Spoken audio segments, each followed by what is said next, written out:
बिस्मिल्लाहिर्रहमानिर्रहीम, अस्सलाम वालेकुम। SSTV से शाहिद सकलैन आपसे मुखातिब हूँ। बड़े दिन हो गए थे, काफ़ी एक लंबा गैप आ गया था। सदीक जान भाई से मुलाकात तो होती रहती थी, लेकिन वीडियो क्योंकि ये ख़ुद भी मसरूफ़ियत थी, जस्टिस काजी फ़ाइज़ ईसा का केस चल रहा था और बहुत टाइम देना पड़ता था इनको भी, और ज़ाहिर बात है सुप्रीम कोर्ट जाना और बहुत सारे मामला थे। आज मैंने सोचा क्योंकि फ़ैसला एक शॉर्ट ऑर्डर आ गया है तफसीली फ़ैसले का, ज़ाहिर बात है इंतज़ार है अभी, लेकिन उस शॉर्ट फ़ैसले के बाद बहुत सारी कन्फ्यूजन पैदा की जा रही है या हो गई है। बहुत सारे लोगों के मुख्तलिफ़ किस्म के उसके ऊपर मामला हैं। मैंने कहा ज़रा सदीक जान भाई से मुलाकात करके थोड़ा इस हवाले से बात की जाए। सदीक भाई, सबसे पहले तो बहुत बहुत शुक्रिया, आपने वक्त निकाला। Sir welcome. अच्छा, ये थोड़ा सा बताइएगा, शुरू अगर मैं इस तरह करूँ कि जी पहले मिठाइयाँ, फिर उन चीज़ों को वापस लेना, पहले ये सोचना कि बहुत ज़बरदस्त जीत हो गई है, फिर वापस लेना, मामला FBR के पास जाना, तो क्या ये सारा सिलसिला, पहले तो ये बता दें, फिर साथ ये भी बता दीजिए कि FBR ये कुछ कर भी पाएगा जज की एहलिया के हवाले से कि नहीं? देखिए, मैं आपका जो सवाल का दूसरा हिस्सा है उस पर आता हूँ, क्योंकि यकीन करें कि मिठाइयों के ऊपर इतनी बात हो चुकी है कि मुझे लगता है कि आप बेकरियों वाले हो सकता है मेरे पीछे पड़ जाएं। ठीक है, तो क्योंकि वो आप देखें ना कि मंडे को यौम तशक्कुर का ऐलान था, लेकिन ऐसा रोला शुरू हुआ कि अब वो मिठाइयों वाला मामला जो है वो जो फंक्शन था वो डिले हो गया और सैकड़ों लोगों के रोज़गार के ऊपर जो है ना वो पानी फिर गया। तो उसकी वजह यह है कि अगर ये ना पता चलता या ये ना बात होती तो बहुत सी बेकरियों वालों का बहुत काम चलना था, बड़े बड़े मिठाई के टोकरे और रसगुल्ले और ये चीज़ें होनी थी। लेकिन यौम तशक्कुर नहीं मनाया गया। सुप्रीम कोर्ट में कोई वकील रहनुमा नज़र नहीं आया, कोई उस तरह से वकला नज़र नहीं आए, कोई मिठाई, कोई रसगुल्ला, कोई ऐसा चक्कर नहीं था। जो दूसरा सवाल है आपका बहुत इंपॉर्टेंट है कि FBR जो है वो जज साहब की अहलिया का एहतसाब कर पाएगा या नहीं कर पाएगा। देखें, खदशात दोनों तरफ से हैं। सही।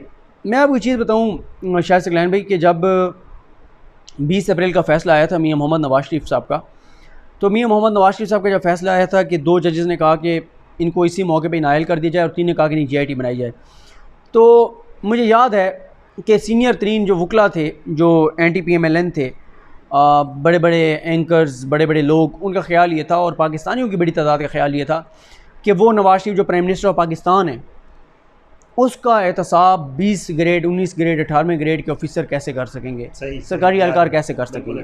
ठीक है, बहुत ज़्यादा एतराज़ हुआ था कि नहीं हो सकेगा, नहीं हो पाएगा, नहीं हो पाएगा।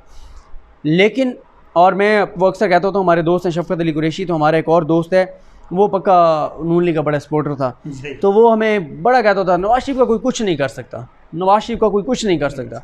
तो उसका यही था कि नवाज शरीफ का कोई कुछ नहीं कर सकता और छोड़ दें, कुछ भी नहीं होना। लेकिन फिर हमने देखा GIT के सामने मियाँ नवाज शरीफ पेश हुए और जो कुछ हुआ वो पूरी कौम जानती है। देखें, ये काजी फ़ाइज़ साहब के मामले में भी अभी कुछ भी कहना कबल अज़ वक्त है। देखें, एक तो ये है कि इसमें ये मामला क्योंकि सुप्रीम कोर्ट ने भेजा है, जब भी मामला सुप्रीम कोर्ट भेजती है ना, तो किसी इदारे के लिए ये आसान नहीं होता कि वो वहाँ पे डंडी मारे। फिर टाइम पीरियड भी दे दिया, ये भी नहीं वो कर सकते कि साल साल लटका दें। दोनों तरफ से बाउंड कर दिया है, FBR को भी बाउंड कर दिया है, उधर से काजी फ़ाइज़ साहब की अहलिया और बीवी और बच्चों को भी बाउंड कर दिया है कि आप ये नहीं कह सकते कि जी कोई बच्चा पाकिस्तान नहीं है तो हम जवाब नहीं दे सकते, बता नहीं सकते, ये कोई लॉजिक नहीं होगी, ये कोई जस्टिफिकेशन नहीं होगी। सही। तो आप जो है वो इसको ये कोई लॉजिक नहीं होगी, कोई बहाना नहीं होगा, आपने जवाब देना है, सारे दस्तावेज़ात देने हैं। तो अब इसी तरह अगर हम ये कहें कि जो एक इल्ज़ाम लगता है कि पता नहीं हुकूमत जो है वो दबाव डालकर और काजी फ़ाइज़ साहब के ख़िलाफ़ रिपोर्ट ले लेगी, तो वो भी मुमकिन मुझे नहीं लगता, क्योंकि मसला ये है FBR जो है, FBR का फ़ैसला जो है वो सुप्रीम जुडिशल काउंसिल के पास जाना है। ठीक है, 5 टॉप के जो लीगल माइंड्स हैं उनके पास जाना है। वो उस रिपोर्ट के ऊपर किसी भी एक्सपर्ट जो हैं टैक्स के, उनसे राय ले सकते हैं। ठीक है। वो वो एक नई GIT बना के, वो एक कमीशन बना के, वो उनसे भी वो सारी जो है वो रिपोर्ट ले सकते हैं। इसके अलावा ये भी हो सकता है कि जो रिपोर्ट देगा ना FBR, एक और कन्फ्यूजन है, मैं कहता हूँ साथ उस पर भी हम बात कर लें। वो कन्फ्यूजन ये है कि कहीं ऐसा तो नहीं होगा कि ये मामला जो है नहीं, कि FBR जब रिपोर्ट दे देगा उसके बाद फिर यही होता है कि FBR के बाद ये ट्रिब्यूनल में जाएगा, ट्रिब्यूनल के बाद अपील में, हाई कोर्ट में जाएगा, फिर ऊपर सुप्रीम कोर्ट तक जाएगा। बात चल रही है एक आप समझें कि लीगल रेमेडीज़ हैं कि आप ये कर सकते हैं। उसमें भी मैं बता दूं कि उसका जवाब भी डिमास के अंदर सुप्रीम कोर्ट दे चुकी है, तहरीरी ऑर्डर में भी लिखा हुआ है कि जब ये रिपोर्ट जाएगी ना सुप्रीम जुडिशल काउंसिल के सामने, ठीक है, सुप्रीम जुडिशल काउंसिल इस रिपोर्ट को देख के अगर उन्हें लगा कि यार नहीं, इसके ऊपर मजीद अभी ऊपर तक ये मामला जाना चाहिए, वो पेंडिंग कर सकते हैं, ऊपर को ट्रिब्यूनल को टाइम दे सकते हैं। ठीक है, कि ट्रिब्यूनल 1 माह में फैसला करे। Okay okay. उसके बाद वो हाई कोर्ट को कह सकते हैं कि हाई कोर्ट 1 माह में फ़ैसला करे, ठीक। और उसके बाद मामला सुप्रीम कोर्ट में वैसे ही आ जाएगा। सही। तो बात यह है कि ये सारा इख्तियार दिया गया है सुप्रीम जुडिशल कौंसिल को, जिसमें chief justice of Pakistan justice Gulzar साहब हैं, जस्टिस मुशीर आलम साहब हैं, और जस्टिस अब तीसरे जो जज हैं वो अभी कुछ नहीं कहा जा सकता कौन से होंगे सुप्रीम कोर्ट के। वो वैसे अमीनुद्दीन खान साहब हो सकते हैं, क्योंकि बाकियों ने तो ये केस सुना है। काजी फैसल साहब खुद बैठ नहीं सकते, और 2 जजेज़ जो हैं उन पर उन्होंने पहले इतराज़ किया हुआ है। तो 13 जजेज़ ये हो जाएंगे, 2, 10, 12 और 2, 14 और 15 ये 16वें नंबर वाले जो जज हैं जस्टिस अमीनुद्दीन खान, वो शायद फिर इसका होंगे, सुप्रीम जुडिशल काउंसिल का हिस्सा होंगे। तो बात यह है कि वो बैठ के और इस चीज़ का जो है वो जायज़ा लेंगे। वो कोई भी अच्छा, मैं इसको बड़ी डिटेल के साथ लोगों को ये बता चुका हूँ कि FBI अगर क्लीन चिट भी दे देता है, सही, सुप्रीम जुडिशल काउंसिल उसके अपोजिट जा सकती है। हाँ, वो उनके पास इख्तियार है, उनके पास इख्तियार है। अच्छा, सुप्रीम जुडिशल काउंसिल चार्जशीट करे तो सुप्रीम जुडिशल काउंसिल काजी फैसल साहब को हर चीज़ से बरी जुमा करार दे सकती है। FBI चार्जशीट करे तो फिर भी वो क्लीन चिट दे सकते हैं। उसकी वजह यह है कि वो उनको ये कह सकते हैं कि आपने देखा है टैक्स लॉज के हवाले से, हम ब्रॉडर उसमें देख रहे हैं एक, ओके, ठीक है ना, कि और एक और इसमें जो इम्पोर्टेंट पॉइंट है वो ये है कि फ़ाइज़ साहब की अहलिया के मुताबिक जो उनका दावा है, जो उन्होंने ज़बानी बताया है, जिसको ज़ाहिर है आगे जाके फ़ोरम ने देखना है, CFPR के फ़ोरम ने, वो ये कहती हैं कि 2009 तक 6 लाख पाउंड जो हैं वो ट्रांसफ़र हो चुके थे। अगर 2009 तक 6 लाख पाउंड ट्रांसफ़र हो चुके थे तो फिर तो बात यह है कि उसके बाद काजी फैसल साहब बलूचिस्तान हाई कोर्ट के चीफ जस्टिस बने, उसके बाद फिर सुप्रीम कोर्ट में आए, तो उसके बाद फिर ज़्यादा जो मसला है वो ऐसा समझें 1 लाख पहुँच गए। हाँ, 1 लाख पाउंड, 7 लाख टोटल है, बिल्कुल। हाँ, तो उसका देखना है। असल में तो FBI ने जो देखना है वो यही देखना है कि 7 लाख पाउंड उन्होंने कमाए कहाँ से। जो चीज़ें बताएंगी वो लॉजिकल हैं या नहीं है, वो जस्टिफाइड कर पाती हैं या नहीं कर पाती। मनी ट्रेल वाला मामला देखना है। इसमें सवाल 2 ही होते हैं, पैसे कमाए कैसे, भिजवाए कैसे। भिजवाने के हवाले से तो उन्होंने जो डॉक्यूमेंट दिखाया वो दिखाने की हद तक काफ़ी रिलायबल लग रहा था कि स्टेट बैंक और बैंकों की उन्होंने बताया, डॉक्यूमेंट दिखाया कि 7 लाख पाउंड जो हैं बैंकिंग चैनल से गए हैं 2004 से 2003 से 2013 तक, 10 साल में। लेकिन अब इसका उन्होंने जवाब नहीं दिया। बताया ये ज़रूर है कि मैं स्कूल में टीचिंग करती थी, कुछ प्रॉपर्टीज़ भेजी, ज़राई ज़मीन थी, लेकिन उन्होंने इसको एक एक करके चीज़ें नहीं बताई कि इतने पैसे इधर से आए, इतने इधर से आए, इतने प्रॉपर्टी बेच के किए। वो चीज़ें ज़ाहिर है FPR को देखनी है। तो ये सारे मामलात अब जब जाएंगे सुप्रीम जुडिशल काउंसिल के पास तो इस पर ज़ाहिर है सुप्रीम जुडिशल काउंसिल को फ़ैसला करना है। तो अभी तक मामला काफ़ी हद तक गंभीर हैं फ़ाइज़ साहब के लिए। अच्छा, दूसरा, अब मैं अपोजिट साइड पे अगर हम जाएं दूसरी तरफ, ये तो फ़ाइज़ साहब थे, उनका FBI को चला गया। वो जो रेफरेंस भेजने वाले थे शहजाद अकबर साहब के हवाले से भी सवालात हुए हैं, ज़ाहिर बात है, फैसले में भी। और शहजाद अकबर साहब का क्या मुस्तकबिल आपको क्या नज़र आ रहा है, क्या होगा? कुछ उनके हवाले से कहना कबल अज़ वक्त है। जो तफसीली फ़ैसला आएगा उसमें ARU के हवाले से चीज़ें होंगी, काफ़ी सारी चीज़ें होंगी। अब क्या कहते हैं जजेस, क्या ये कहते हैं कि ARU का क़याम ही गैर कानूनी है, उसको उड़ा देते हैं, ख़त्म कर देते हैं? क्या वो ये कहते हैं कि ARU को जो पार्लियामेंट की कानून साजी की बैकिंग हासिल नहीं है, हम इतना टाइम दे रहे हैं, आप इसको कानूनी तौर पर बैकिंग दें? हाँ, तीसरा, क्या वो ये कहते हैं कि ARU आपने बना तो लिया है, जैसे भी आपने बनाया काबीना के ज़रिए, ये आपके हुकूमत के अंदरूनी मामलात तो आप चला सकते हैं, लेकिन आप शहरियों के मामलात में इसके ज़रिए मुदाखलत नहीं कर सकते, FBR से चीज़ें नहीं मंगवा सकते, FI से नहीं मंगवा सकते, आप कोऑर्डिनेशन करवा सकते हैं, लेकिन ये चीज़ें इसकी गलत हैं, ये आप नहीं कर सकते। तो लिहाजा इसका जो स्कोप है वो इस हद तक होगा, इसका काम इस हद तक महदूद होगा, और उसके दायरे अख्तियार के ऊपर फ़ैसला दें।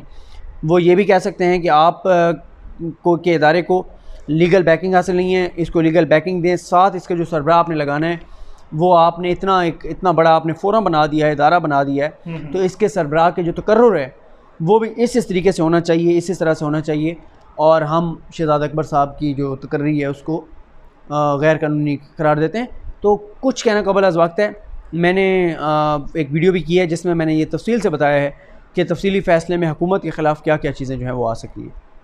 अच्छा, थोड़ा सा अगर मैं पॉलिटिकली आपसे पूछूँ, ये तो एक है हमारा जो लीगल एंगल है इसके हवाले से बातचीत चल रही है। पॉलिटिकली भी थोड़ा सा कहा जा रहा है कि मे बी इमरान खान साहब की हुकूमत को ये जो आजकल एक सिलसिला चल रहा है, इत्तेहादियों का अलग होना और बहुत सारे और मामला, शहबाज शरीफ साहब का फ़ोन टेलीफोन एक रब्ता होना और बहुत सारे मामला।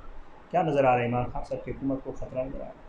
देखिए, मेरा ये ख्याल है कि हुकूमत को इन हालात में हटाना जो है वो एक तो बहुत मुश्किल है, और मेरा नहीं ख्याल कि अपोजिशन भी चाहेगी कि वो आ जाएं। सही। ठीक है, उसकी पाकिस्तान के अंदरूनी मामलात भी वजह हैं, पाकिस्तान के रीजनल हालात भी वजह हैं। जो कुछ इस वक्त लद्दाख में हो रहा है, चाइना और भारत के दरमियान जो कुछ लाइन ऑफ कंट्रोल पे हो रहा है, पाकिस्तान के अंदर जिस तरह की दहशतगर्दी के वाक़यात में इजाफा हो गया है, रेंजर्स के ऊपर हमले होना, हमारे फ़ौज के जवानों के ऊपर हमले होना, फिर अफगान अमन प्रोसेस है, और FATF है, फिर मुआशी हालात हैं, फिर बहुत सारी चीज़ें हैं। इन हालात में मुझे नहीं लगता कि पाकिस्तान की हुकूमत, ये जो मौजूदा हुकूमत है, इसको डिस्टेबलाइज़ किया जा सकता है या इसको हटाया जा सकता है। बहुत मुश्किल है, आप इन हालात में ये चीज़ नहीं कर सकते। और अपोजिशन की मैं एक चीज़ बताऊं, वो पॉलिटिकली जो भी कहते रहें, अभी तो मेरी बात नहीं हुई, मैं ऐसे ही कहूँ कि मेरी बात हुई है, लेकिन जब पहले ये बात चल रही थी तो मेरी नून लीग के कुछ लोगों के करीब रहने वालों से बात हुई जो कि बहुत उनके करीब हैं। सही। जैसे अब अदालत के मामलात को अगर मैं कवर कर रहा हूँ तो मुझे कोई बंदा फ़ोन करेगा तो शायद मैं वो बहुत सारी चीज़ें जो अपनी वीडियोज़ में नहीं कह सकता, मैं उसको कम से कम बता दूंगा कि यार ये चीज़ें मैं नहीं कह सकता, आप बेशक अपनी वीडियो में कह दें।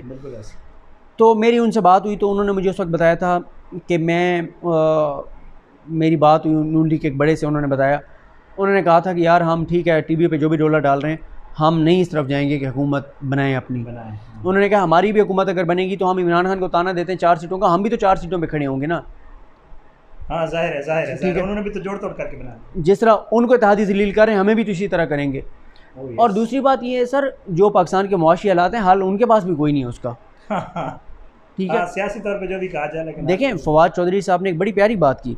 फवाद चौधरी ने कहा कि यार बात यह है कि ठीक है, एक लम्हे के लिए हम मान लेते हैं कि हमारी हुकूमत जो है ना वो बजट ठीक नहीं दे सकी। सही मान लेते हैं, बिल्कुल ऐसे। ये भी मान लेते हैं कि बहुत सारी चीज़ों में आप जो कहते हैं कि ना तजर्बाकार हैं, इनको चीज़ों का पता नहीं, ये भी एक लम्हे के लिए मान लेते हैं। ठीक है, जो आप कह रहे हैं, आप तो तजर्बाकार हैं ना, 40 साल हो गए हैं आपको सियासत करते हुए, आप एक बजट दे दें अपना, मीडिया को दे दें। बिल्कुल ऐसे। और एक ऐसे हालात में जब मीडिया सबसे ज़्यादा आपको सपोर्ट भी कर रहा है अपोजिशन को, ठीक है, सही, आप बजट दें, आप बैठें, आप कहें जी हम ये सजेस्ट करते हैं कि ये पैसे रखे हैं, ये काट के इधर लगाए जा सकते थे, ये काट के इधर लगाए जा सकते थे। भाई आप ये ट्वीटों के ज़रिए और अपने जो आपके फ्रंट मैन हैं या आपके वो जो हैं इस तरह के जो खूनी लिबरल्स और ये सारे, उनके ज़रिए आप ट्वीट्स करवा रहे हैं। आप खुद बैठ के कह देना कि दिफाई बजट नहीं बढ़ना चाहिए, करें ना जुर्रत, करें ना जुर्रत, कह दें आपके दिफाई बजट में काट लगाएं, कह दें आप। वो मैं आपको 2 लोगों की मिसाल दूं, एक मैं दूं आपको राना सनौला साहब की, ये कल या परसों का शो था यार, 92 पे था शायद, किस चैनल पे था, बहरहाल कल परसों की बात है, किसी चैनल पे बैठे थे तो उन्होंने कहा, शायद मुई पीरज़ादा साहब, उन्होंने कहा राना साहब अगर आप आर्मी चीफ की एक्सटेंशन के मामले में एक हो सकते हैं, वोट डाल सकते हैं, कंसेंसस के साथ तरमीम कर सकते हैं, तो कोई और मामला तो उस पर क्यों नहीं कर सकते। उन्होंने कहा उसको तो आप छोड़ देना, वो कैसे हुआ क्या हुआ। अच्छा, फिर इसी तरह आपके जो हैं कमरुज़्ज़मा कायरा साहब, वो किसी चैनल पे थे उसी दिन ही, सही, उनसे भी जब पूछा गया उन्होंने कहा उसको आप छोड़ दें, वो कैसे हुआ था। तो बात यह है कि जब आपकी अपनी बारी आती है तो आप नया सूट पहन के, खुशबू लगा के, गुस्ल करके, तैयार श्यार हो के, अच्छे वाला मेकअप करके, पफिंग करके, ठीक है, बाल संवार के, जुल्फें संवार के, आप वहाँ पहुँच जाते हैं, ठीक है, लाइन में लग के आप सेल्फियाँ लेके भी कहीं पे व्हाट्सएप करते हैं कि हम आपके खादिम, हम आपके नौकर, हमारी आल औलाद आपकी खादिम और नौकर। बिल्कुल ऐसे। उस वक्त आप लाइनों में लग के वोट देते हैं, ठीक है, और आप कोई जो है ना वो आशिकाना मैसेजेस भी करते हैं, कोई अशार भी लिख के भेजते हैं, अच्छा, ठीक है, उनको कि हम आपसे बड़ी सच्ची मोहब्बत करते हैं, ठीक है, हमें आप जो है ना। तो जब आपकी अपनी बारी आती है तो आप जिनको कहते हैं कि खलाई मखलूक, जिनको आप कहते हैं कि वो सिलेक्टर हैं और उन्होंने इमरान खान को सिलेक्ट किया है, आप लाइन में लग के वोट उनको देने चले जाते हैं जब आपकी अपनी बारी आती है। सही। और जब इमरान खान की हुकूमत बजट बढ़ाती है तो उस पर आपको तकलीफ होना शुरू हो जाती है। और आप तो कहते थे हम डट जाएंगे, लड़ जाएंगे, पीछे नहीं हटेंगे, ये कर देंगे, वो कर, कहाँ है वो सारी बातें, कहाँ है वो नवाज शरीफ जो कहते थे कि डट जाऊंगा, लड़ जाऊंगा, पीछे नहीं हटूंगा और फैसला कर लिया है, ज़िंदगी जाती है चली जाए, नजरिया अब जिंदा रहेगा, मैं नजरियाती हो गया हूँ, ये कर दिया, कहाँ है। ठीक है, ठीक है। और वो मरियम साहिबा जो बहुत बड़ी और ग्लैडिएटर, हाँ, उनका और ट्विटर क्यों खामोश है? हाँ, हाँ। मतलब ये सर बातें होती हैं सिर्फ। अच्छा, आखिर में मुझे ये बता दें, नवाज शरीफ वापस आ रहे हैं? जरदारी साहब को फर्द जुर्म आयद करने वाली बात की होगी। फ़र्द जुर्म तो उन पे आयद होनी है, ये कोई बड़ी खबर नहीं है कि उन पे फ़र्द जुर्म आयद होगी। ज़ाहिर है फ़र्द जुर्म आयद होने के बाद फिर एक पूरा प्रोसेस होता है। भी चल रहा है ना, मियां नवाज शरीफ की ज़रूरत है। नवाज शरीफ साहब की तो बहुत ज़रूरत है, उनको आना चाहिए। अच्छा, नवाज शरीफ साहब ने तो इस कौम के अरबों डॉलर देने हैं, उनको बिल्कुल आना चाहिए, ट्रायल फेस करना चाहिए, वो सज़ा याफ्ता मुजरिम है। और साथ ही वापस नवाज शरीफ साहब कभी नहीं आएंगे, ख़ुद से उनको लाना पड़ेगा। हुकूमत कामयाब हो पाई? हुकूमत अभी कुछ कहना कबल अज़ वक्त है, कितनी कामयाब होगी कितनी नाकाम होगी, ये तो 5 साल पूरे होंगे और जब पेपर का टाइम आएगा तो फिर पता। नहीं, नवाज शरीफ को वापस लाना है। बहुत मुश्किल होगा, बहुत मुश्किल होगा, क्योंकि उसकी वजह है कि पाकिस्तान के कोई मुआहदे इस तरह के नहीं है यूके के साथ, और इंटरपोल में इंडिया की लॉबिंग बहुत ज़्यादा है, पाकिस्तान की लॉबिंग नहीं है उस तरह से। बहुत बहुत शुक्रिया सदीक भाई, आपने मेरे लिए वक्त निकाला। Sir welcome, welcome.